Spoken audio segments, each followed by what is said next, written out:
Hi friends, welcome back to my channel. అందరూ బాగున్నారు కదండి. ఇవాళ రెసిపీ వచ్చి స్పెగెట్టి. ఇది ఇటాలియన్లో చాలా ఫేమస్ అండి. మరి దీన్ని ఎలా ప్రిపేర్ చేయాలో చూసేద్దాం. ముందుగా 6 వెల్లుల్లిపాయలు తీసుకొని సన్నగా కట్ చేసుకొని పక్కన పెట్టుకోవాలి. అలాగే కొత్తిమీరను కూడా తీసుకొని సన్నగా కట్ చేసుకొని పక్కన పెట్టుకోవాలి. ఇప్పుడు స్టవ్ మీద ఒక బౌల్ పెట్టుకొని ఇందులో వాటర్ పోసుకొని దీంట్లో స్పెగెట్టిని వేసుకొని ఉడికించుకోవాలి. దీంట్లో కొంచెం సాల్ట్ అలాగే ఒక స్పూన్ ఆయిల్ వేసుకోవాలండి. వీడియో మిస్ అయింది, వేసుకోండి మీరు. ఇది ఉడికిన తర్వాత దీన్ని ఒక బౌల్లో తీసుకొని పక్కన పెట్టుకోవాలి. ఇప్పుడు స్టవ్ మీద వేరొక పాన్ పెట్టుకొని ఇందులో 4 టేబుల్ స్పూన్లు ఆలివ్ ఆయిల్ని వేసుకోవాలి. ఈ రెసిపీలో ఆలివ్ ఆయిల్ ఉంటే చాలా టేస్టీగా ఉంటుందండి.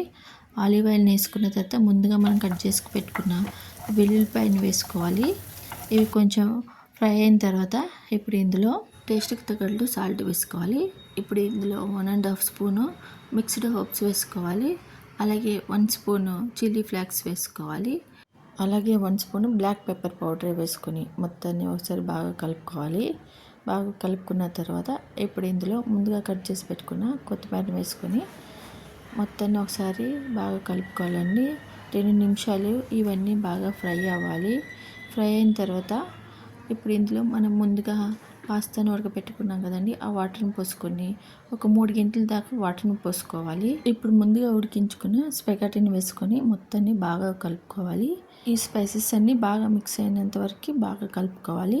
కలుపుకున్న తర్వాత సర్వింగ్ బౌల్లో తీసుకొని చీజ్తో గార్నిష్ చేసుకోవడమేనండి. అంతేనండి, ఎంతో టేస్టీగా ఉండే స్పెగెట్టి రెడీ అయిపోయింది.